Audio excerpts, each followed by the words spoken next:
we want to talk about meal prep and food boredom and how not every single week feels exciting to get in the kitchen and meal prep. As a matter of fact, it hardly ever feels exciting.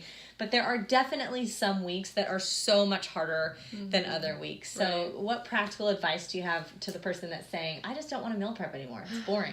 Well, I can tell you that people who see the most success make sure they have meal prep done. Yeah. I mean, we've talked about that many times. Yeah.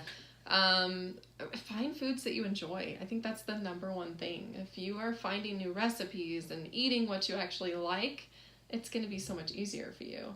I have a certain day I meal prep. I usually do it on Sunday just because I work Monday through Friday, and I promise you my weeks are so much easier when I have my meal prep done. And I don't prep every single thing. I don't have like bags of snacks set out and all that. I just do lunch, really. Yeah. I come home and I make whatever I'm feeling like for dinner for a few nights.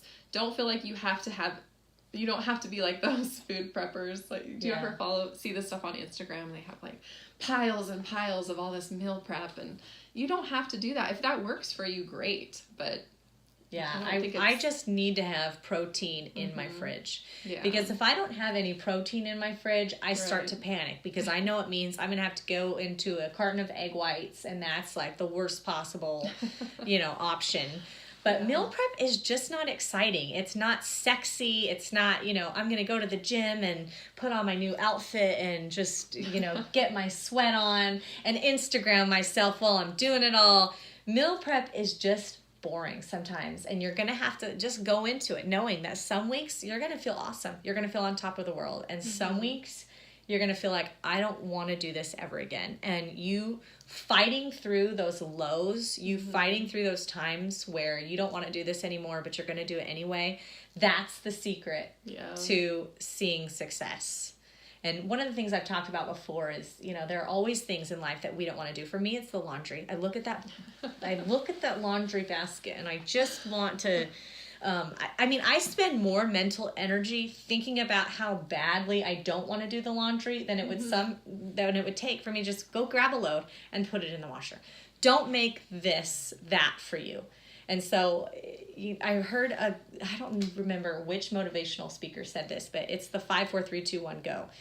If there's something that you don't want to do, and for her, she was dealing with depression, serious depression, and she was laying in bed, and she would just say, I don't want to get out of bed, but when I hear the number 1, I'm going to get out of bed anyway.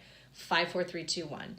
And that got her out of bed for the 2 years or something that she dealt with depression. And so obviously it's not, we're not dealing with necessarily depression, but anything that you don't want to do in life, you give yourself some sort of system that you're going to hold yourself accountable to. Maybe it's the 5, 4, 3, 2, 1.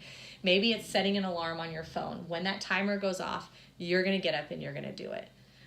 Other things that are practical that I think help are, like having a buddy to do it with. Like maybe that's your husband, or maybe that's a good friend that's doing the program with you.